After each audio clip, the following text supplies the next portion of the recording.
Hi friends, అందరికీ నమస్కారం.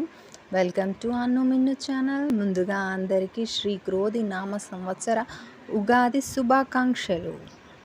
ఈరోజు ముందుగా ఉగాది పచ్చడి చేసుకునే విధానాన్ని, అలాగే కావలసిన పదార్థాలను చూద్దామా. ముందుగా తీయదనానికని బెల్లాన్ని, పులుపు కోసమని చింతకాయని, అలాగే వగరు కోసమని మామిడికాయ ముక్కల్ని, అదేవిధంగా చేదు కోసమని వేప పువ్వుని, మళ్ళీ కారం కోసమని మిరియాలని, అదేవిధంగా ఉప్పదనానికై ఉప్పుని తీసుకోవాలి ఫ్రెండ్స్.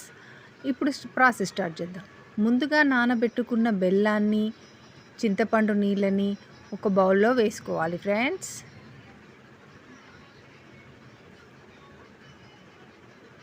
అలాగే మిరియాలని మెత్తగా పొడి చేసి దంచుకోవాలి ఫ్రెండ్స్. మెత్తగా దంచుకొని ఆ పొడిని ముందుగా తెచ్చుకున్న బౌల్లో వేయాలి. అలాగే వేప పువ్వుని చిన్న చిన్నగా తుంచి వేసుకోవాలి ఫ్రెండ్స్.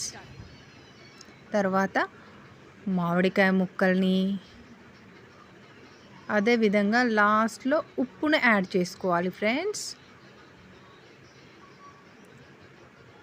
ఉప్పును యాడ్ చేసుకుంటే మన షడ్రుచులు అందులో ఉన్నట్టే.